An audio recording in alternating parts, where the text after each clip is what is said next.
Si vous nous rejoignez, merci de votre fidélité. Bienvenue, mesdames et messieurs. Voici les titres de votre journal. La Guinée vient de conclure 2 accords de prêt majeurs avec la Banque d'investissement et de développement de la CEDEAO, des partenariats stratégiques destinés au développement du capital humain et à la desserte du courant à l'intérieur du pays. On parlera aussi de cette caravane sur l'éducation et le maintien des filles à l'école. Une semaine pour plaider en faveur de l'équité dans le système éducatif guinéen. Le projet est porté par le ministère de l'enseignement préuniversitaire. Le gouvernement s'investit de plus en plus dans la réalisation des infrastructures sanitaires. Le ministre de la Santé était sur plusieurs chantiers. Dans la préfecture de Kindia, des édifices poussent ou sont en réhabilitation pour le bien des populations locales.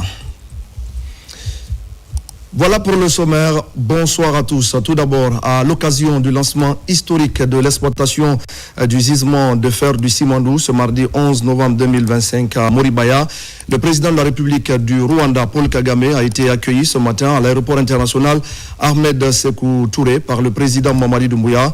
Par ce déplacement, le président Paul Kagame réaffirme l'amitié, la coopération et la détermination du Rwanda aux côtés de la Guinée.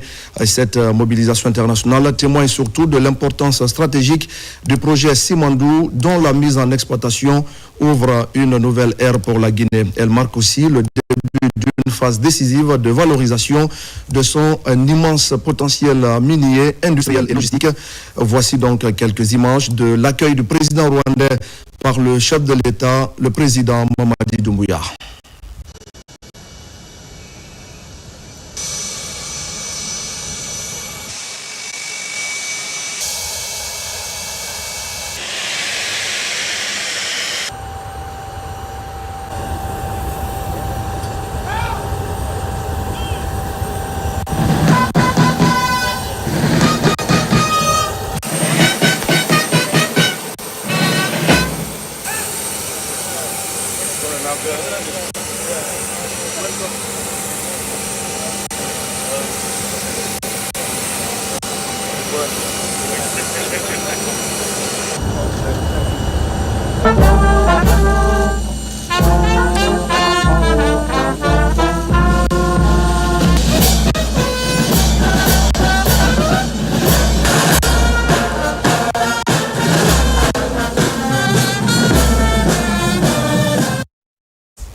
Ce mardi marque donc la concrétisation de l'un des plus grands projets miniers au monde en développement. Les activités d'exploitation des gisements de fer de Simandou ont été officiellement lancées aujourd'hui à Moribaya dans la préfecture de Forcaria. Un projet d'envergure souvent rêvé, longtemps reporté, mais qui ouvre enfin son chantier. Le chef de l'État, Mamadi Doumbouya, a présidé la cérémonie. À ses côtés, les présidents du Rwanda et du Gabon, les membres du gouvernement, ainsi que de nombreux partenaires impliqués dans ce projet de tous les espoirs. Retour en image sur quelques moments forts de cette cérémonie.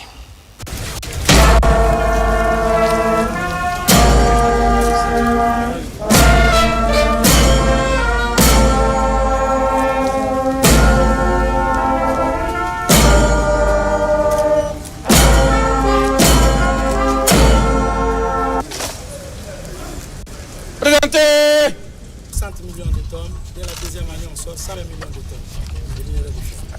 Bien évidemment, avec...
Nous reviendrons sur l'intégralité de cette cérémonie dans nos prochaines éditions d'information. Plus qu'une mine, Simandou est devenu aujourd'hui le symbole du potentiel de la Guinée et de l'Afrique en général, un symbole de richesse, mais surtout d'espoir pour tous les citoyens de notre pays. À l'abbé, le collectif Diaspora Langoundé a échangé avec les jeunes autour du projet Simandou, une campagne de sensibilisation pour renforcer leur connaissance des retombées de cette exploitation pour notre pays. Bakari Bamba Kondé. Après Kindia, c'est à l'abbé que le collectif Diaspora Langoundé a posé ses valises pour sa deuxième étape de vulgarisation du projet Simandou. Il s'agit d'informer les populations locales sur les enjeux et les opportunités liées à ce méga projet minier crucial pour l'économie guinéenne. L'abbé abrite aujourd'hui l'une des meilleures universités du pays. À travers des filières scientifiques et techniques, on peut avoir des ingénieurs, des scientifiques et aussi des biologistes qui peuvent venir travailler dans le projet Simandou. Et on les a exhortés à travers la vision du président de la République à se former, à se préparer et à être prêts pour un transfert de compétences. Ici, ces jeunes Guinéens de l'étranger ont présenté les aspects techniques du projet en mettant l'accent sur les bénéfices locaux. La population s'est surtout réjouie des réponses fournies par rapport aux questions environnementales et sociales liées à Simandou. Moi, je crois que c'est un bon projet. Nous avons espoir, nous les jeunes de la Guinée, d'avoir une bonne formation et après cette formation, d'avoir un bon travail. Explication, les jeunes qui sont venus, ils ont largement compris. Je pense bien ils vont être le messager auprès des autres jeunes qui n'ont pas eu la chance de venir écouter, ou pourquoi pas auprès de la population, au moins véhiculer le message qui s'est déroulé ici. La deuxième journée de sensibilisation à l'abbé a permis de renforcer les liens entre le collectif Diaspora Langoundé et les populations locales. Ainsi, le collectif décide de continuer à jouer son rôle dans la sensibilisation et l'information autour du projet Simandou pour un développement inclusif et durable en Guinée. 1, 2, 3. L'autre bonne nouvelle de ce journal, je le disais au sommaire, c'est que la Guinée vient de signer 2 importants accords de prêt avec la Banque d'investissement et de développement de la CEDEAO. L'objectif est de renforcer le capital humain et d'améliorer l'accès à l'électricité dans les zones rurales. C'est un compte rendu de Mamadi Gassama. L'enveloppe s'élève à 128 millions d'euros. Un accompagnement de la Banque d'investissement et de développement de la CEDEAO pour financer 2 secteurs clés. Le premier, pour un montant de plus de 33 millions d'euros, prévoit la construction de 4 lycées agricoles à travers le pays. La mise en place de ces lycées agricoles viendra combler le déficit de formation de nos jeunes et viendra combler justement le déficit d'emploi de nos jeunes qui, comme Madame la ministre de l'enseignement technique l'a dit, évitera à nos jeunes d'aller vers l'immigration, j'allais dire, clandestine. Et donc, ils vont être plutôt retenus sur le sol guinéen parce qu'ils ont des qualifications et aussi des potentialités agricoles. C'est l'occasion pour moi donc de remercier la BIDC au nom des plus hautes autorités, le président ainsi que le Premier ministre. Le second accord, évalué à près de 95 millions d'euros, porte sur la réalisation de 3 microcentrales hydroélectriques. Une étape majeure pour étendre l'accès à l'électricité dans les zones rurales. De manière tout aussi structurante, ce projet converge avec les objectifs du programme Simandou 2040, cadre visionnaire qui organise l'industrialisation progressive de notre pays, la construction de pôles économiques régionaux et la consolidation de notre indépendance énergétique. L'économie guinéenne se porte bien, comme je le disais ce matin.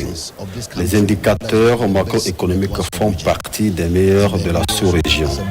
Nous sommes une banque sous-régionale. Nous devons donc accompagner des pays comme la Guinée. Une confiance renouvelée de plus au gouvernement guinéen dans le cadre de la mise en œuvre des projets de développement. Au même moment, l'autorité de régulation des marchés publics vient de réunir l'ensemble de ses partenaires et la société civile Une journée d'échange autour des outils qui doivent permettre d'évaluer et d'aligner notre système de passation des marchés sur les standards internationaux. Au cœur de cette démarche, la validation de la grille d'évaluation de la méthode MAPS et du plan stratégique. Une avancée majeure pour plus de transparence et d'efficacité dans la commande publique. Marie-Angélique Bangoura. Cette évaluation pilotée par l'autorité de régulation des marchés publics est initiée par le groupe de la Banque mondiale en collaboration avec le ministère de l'économie et des finances. Elle vise à comparer le dispositif guinéen aux meilleures pratiques internationales afin de renforcer la conformité, l'efficacité et la transparence du système. Pour la Guinée, c'est la première fois que nous le faisons. Tout ce qui ressortira en termes de renforcement du système des marchés publics en Guinée va contribuer à une meilleure mise en œuvre des programmes publics de développement. Parce que les investissements, c'est essentiel pour le développement, mais pour faire aussi des investissements de façon efficace, nous avons besoin d'avoir des systèmes de marché publics performants. La méthodologie d'évaluation des systèmes de passation des marchés publics, MAPS 2, vise à moderniser et renforcer le système de passation des marchés publics.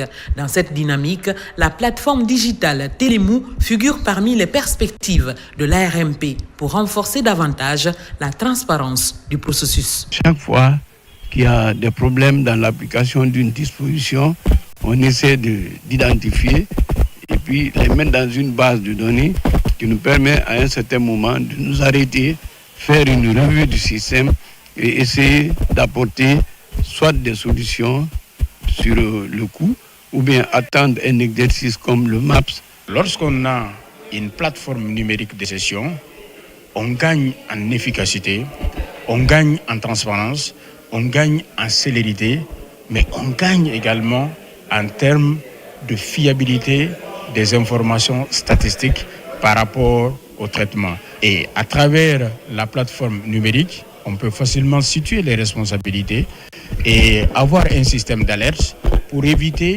qu'il n'y ait de retard dans le traitement des dossiers de passation des marchés. Cette démarche met en avant l'implication des parties prenantes, notamment la société civile, dont la participation est essentielle pour un contrôle citoyen efficace. Dans l'actualité encore, c'est ce slogan « Je roule pour plus de filles à l'école ». Le thème marque donc le lancement de la 4e édition de la caravane sur l'éducation et le maintien des filles à l'école. Une semaine pour sillonner plusieurs villes du pays afin de prôner l'équité et l'égalité dans le système éducatif guinéen. Le projet est soutenu par l'Institut de la francophonie en partenariat avec le ministère de l'enseignement préuniversitaire. Abdul Aziz Baldé pour des explications. L'éducation des jeunes filles en Guinée, une priorité du gouvernement et ses partenaires. À travers la 4e édition de la caravane relief portée par la francophonie, le maintien des jeunes filles à l'école est un sacerdoce. Sur le collège-lycée Dr Fassine Bévogui dans la commune de Tombolia, qui accueille les porteurs du projet dans une ambiance conviviale. La caravane est une réponse concrète.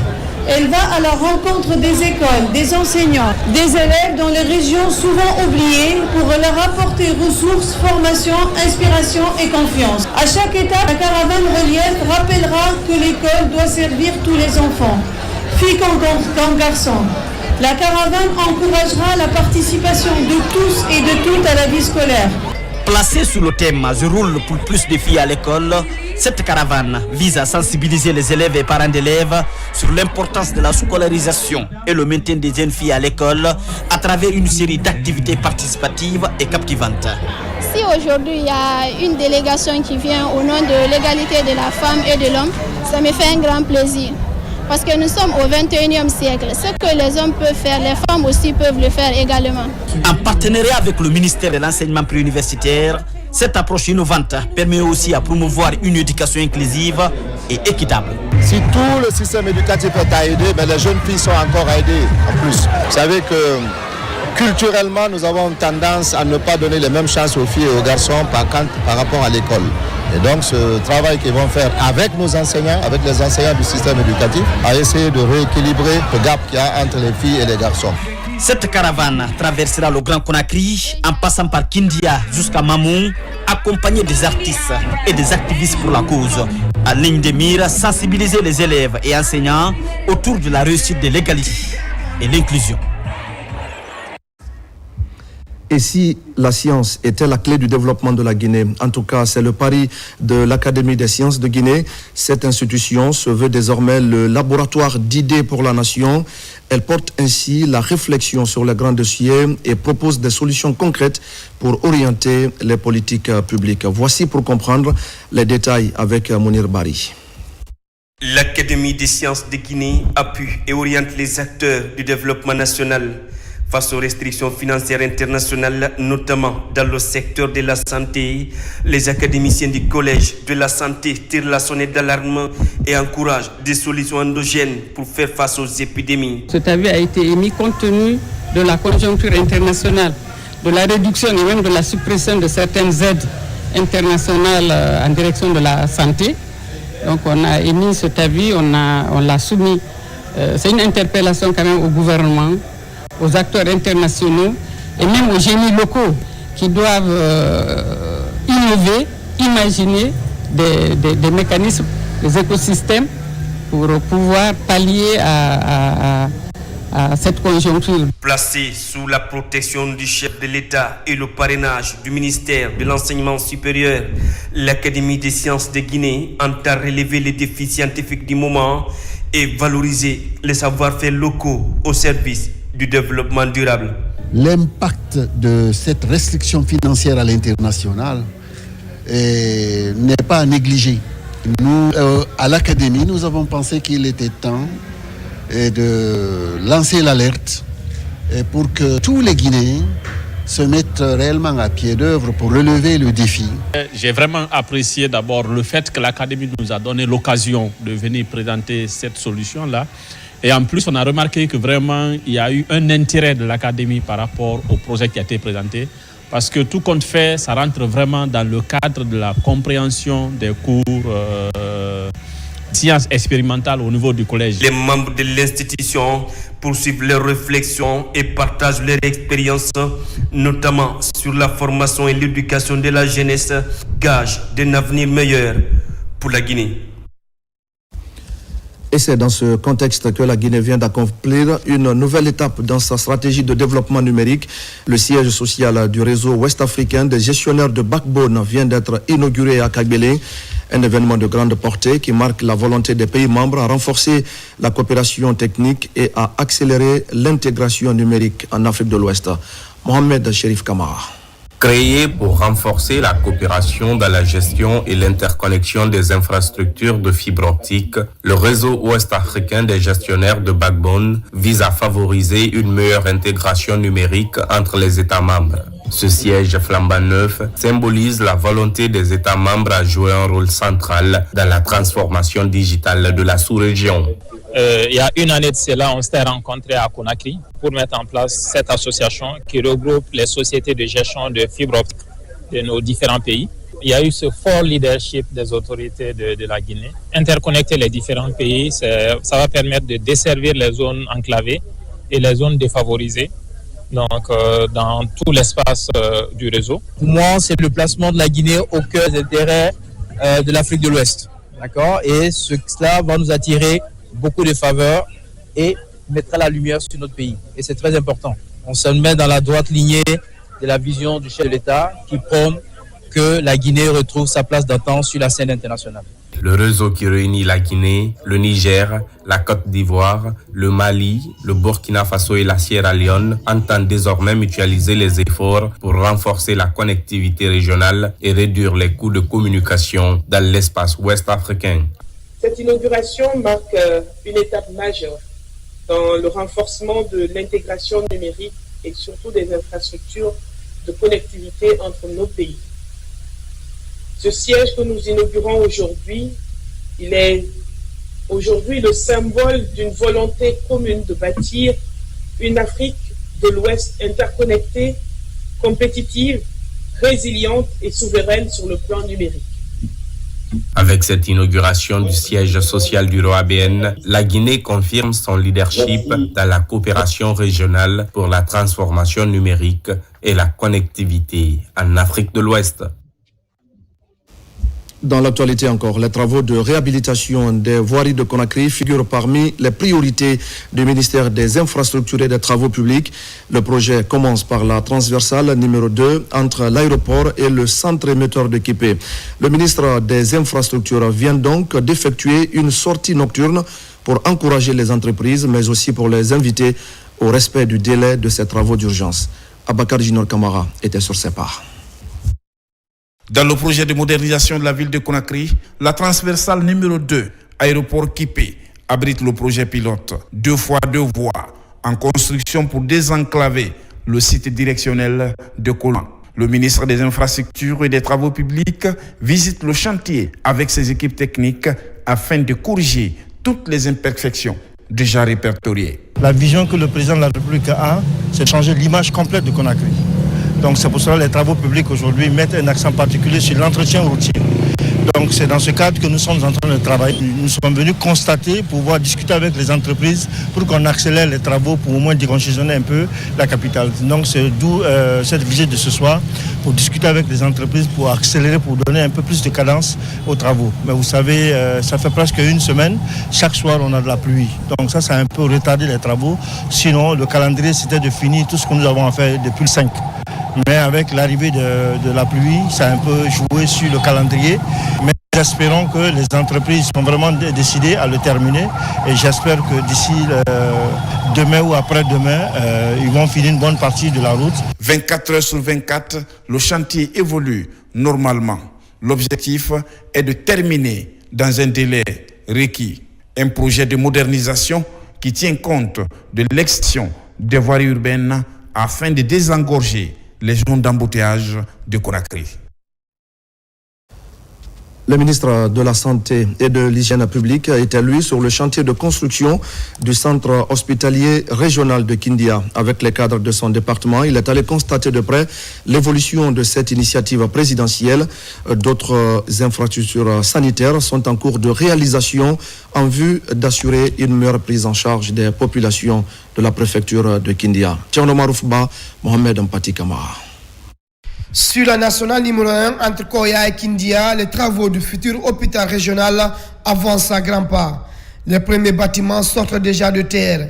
Le taux d'exécution est estimé à 30%. L'entreprise Eiffage dispose d'un délai global de 32 mois pour livrer l'ouvrage.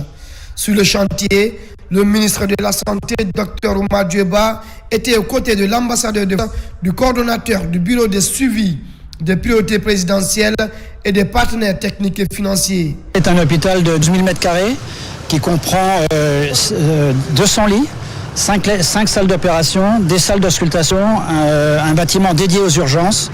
Et nous sommes heureux de constater que les travaux ont avancé et que nous sommes sur une bonne dynamique avec une perspective de rendre cet hôpital aux populations en août 2027.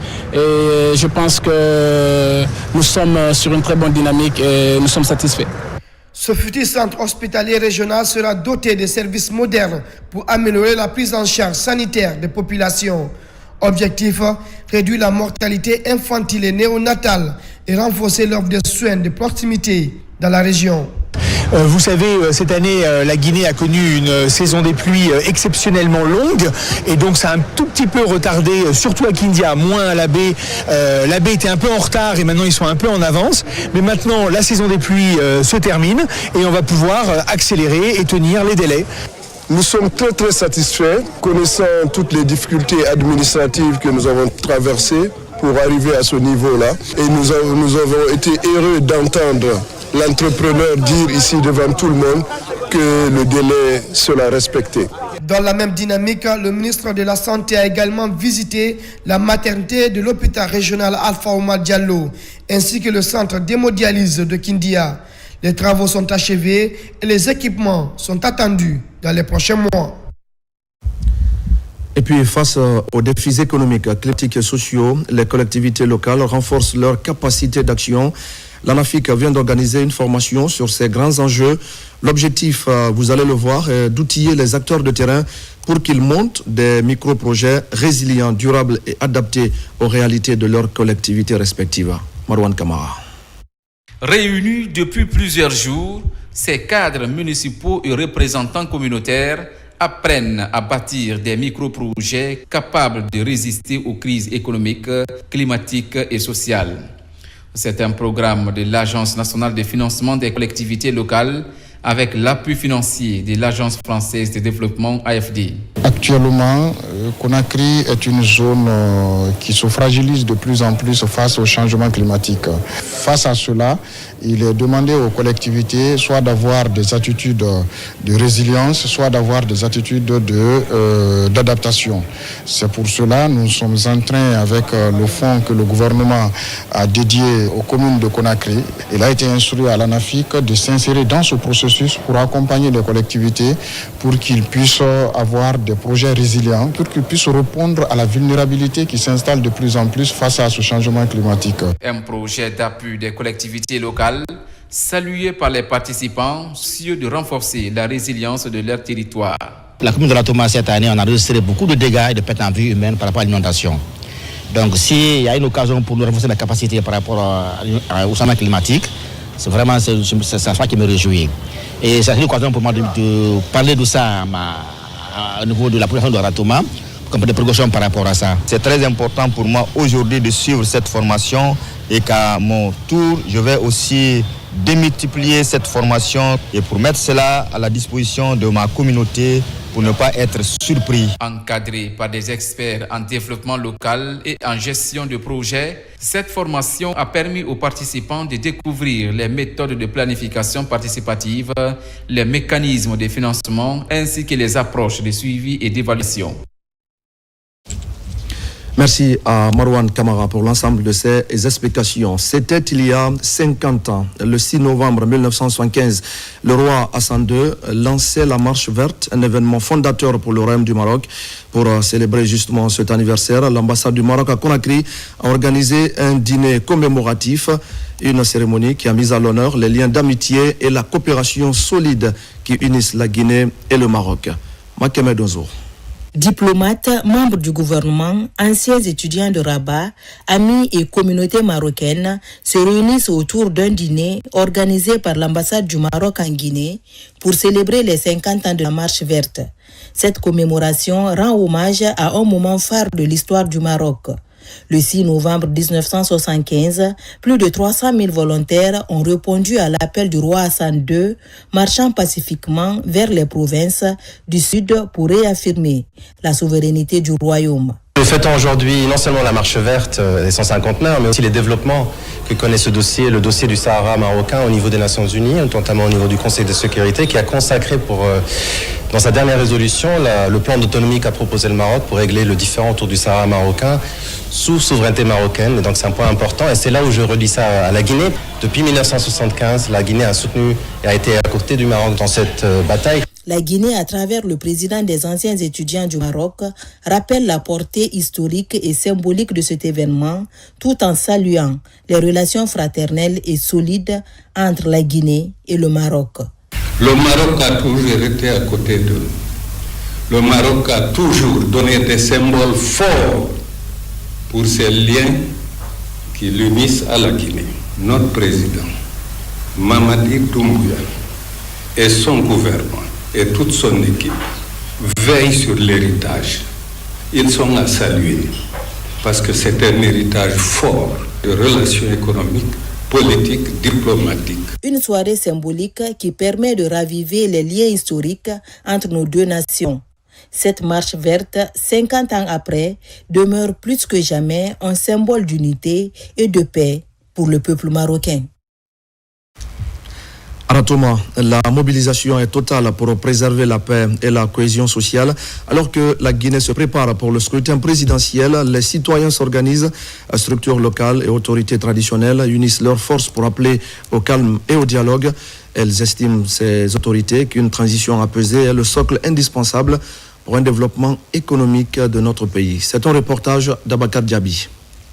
À l'approche de l'élection présidentielle du 24 décembre 2025, des initiatives citoyennes ne cessent de se multiplier sur le terrain. Dans la commune de Ratoma, les citoyens s'engagent pour cette cause noble en faveur d'une transition réussie. Ici, elles sont deux structures, à savoir la synergie Mouvement Keneni et les femmes balayeuses de Ratoma qui mènent ensemble la cadence. La vocation de ces deux groupes, c'est d'abord pour instaurer la cohésion sociale, se donner la main. La cause principale, c'est d'accompagner le président général Mamadi Doumbouya dans ses acquis, dans ses actes. C'est une rencontre d'échange mutuel axée sur la consolidation du tissu social en Guinée. Elle se tient sous le leadership des autorités communales et religieuses pour poser les fondements d'un socle commun, susceptible de booster le développement socio-économique durable du pays. Il faut véhiculer le message pour que chaque quartier, chaque ville, chaque village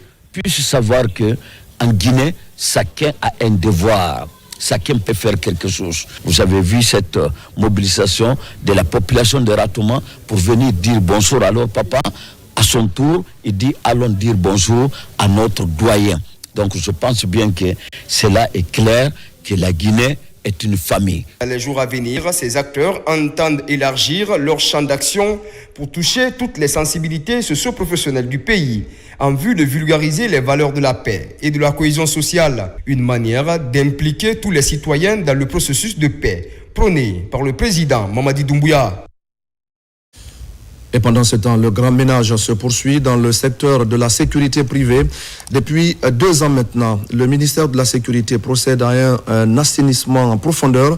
L'objectif est de consolider les compétences des entreprises. Au centre donc de cette réforme, il y a l'Office de régulation des agences de sécurité et de la protection civile. L'ORASPC pousse à une clarification du rôle de chacun pour une collaboration encore plus efficace entre l'État et les acteurs privés. Abdul Karim Kamara. Progressivement, des obstacles sont surmontés et il n'y a plus de cloison étanche entre la sécurité publique et celle privée en Guinée. Les réformes engagées par l'ORASPC ont permis aujourd'hui au secteur privé d'être pleinement imprégné de la coproductivité. Ici, l'École nationale de la police, à son tour, partage ses expériences en la matière. Il est à retenir que l'État est d'abord le premier acteur de la sécurité. On ne peut aboutir à cette mission régalienne si toutes les actions, tout le champ d'action reste ici étatique. En conséquence, l'État ici encourage l'entrepreneuriat dans le domaine de sécurité privée afin que ces agences de sécurité privée aussi puissent apporter, souvent s'il faut, à des manquements ou s'il faut combler là où l'État n'a pas pu exercer à temps son activité. À côté de la coproductivité, l'ORASPC poursuit ses efforts afin que les acteurs s'imprègnent de toutes les lois et notions liées au bon fonctionnement du sous-secteur de la sécurité privée, notamment les dirigeants face aux contrats et les bonnes pratiques juridiques. Au début, nous n'avions pas imaginé une telle ampleur. Et là, maintenant, on se retrouve avec des formateurs très bien chevronnés qui maîtrisent le sujet et qui nous apportent énormément dans notre formation. L'ORASPC aujourd'hui nous apporte assez d'outils, de connaissances par rapport à nos agents et nos futurs clients. Aujourd'hui, on peut penser à nous projeter sur l'échelle nationale, internationale, pourquoi pas. Depuis 2 ans, dans un élan de refondation, le programme de consolidation d'aptitude et de remise à niveau de l'ORASPC a touché 422 dirigeants et aspirants dirigeants d'entreprises de sécurité privée à travers 11 thématiques. La lutte contre le paludisme se renforce à Beila et à Kerouané. Le club des Amis du Monde vient de lancer la campagne de pulvérisation intradomiciliaire. L'opération est financée par Rio Tinto Simfer pour protéger les communautés impactées par le projet Simandou. Kadiatou Suleiman Keita. À Nyon-Somoridou, dans la préfecture de Beila, la lutte contre le paludisme prend un nouvel élan. Le Club des Amis du Monde vient de procéder au lancement officiel de la campagne de pulvérisation intradomiciliaire, une initiative financée par Rio Tinto Simfer qui vise à réduire significativement les cas de paludisme dans les localités impactées par le projet Simandou. On a à peu près plus de 20 450 structures à pulvériser pour l'ensemble de la zone couverte avec l'appui des CSP. On a lancé une compétition dans toutes les préfectures ciblées par le projet, où les 5 communautés les plus propres seront récompensées à 5 prix qui sont dédiés. Ça, c'est en commun accord avec le département CSP, et les évaluateurs vont sortir dans sous peu de temps pour commencer à faire l'évaluation de l'hygiène communautaire. Le projet vient pour améliorer la santé de nos communautés. Les gens vont rentrer dans les domiciles, ils vont faire des privilégiations. C'est les professionnels, ça fait plus de 2 ans que nous sommes en train de travailler. Nous n'avons pas encore rencontré une fausse note par rapport au travail de leur équipe sur le terrain. Rio Tinto est en train de faire beaucoup de choses pour mettre la santé pour notre communauté. À l'heure qu'il fait là, il y a eu beaucoup d'améliorations par rapport à la lutte contre le paludisme à travers la privatisation intradomiciliaire. Le plaidoyer que moi je suis en train de faire, c'est d'augmenter le nombre de localités. En misant sur la prévention et l'implication communautaire, le Club des Amis du Monde et son partenaire Rio Tinto Simfer posent un pas supplémentaire dans la lutte contre le paludisme dans les localités de Beila et Kerewane impactées par le projet Simandou.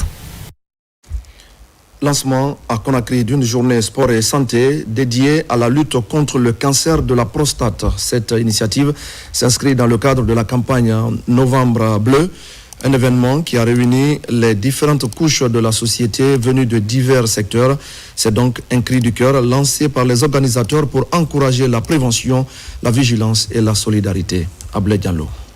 Le cancer de la prostate est l'une des pathologies les plus fréquentes chez les hommes.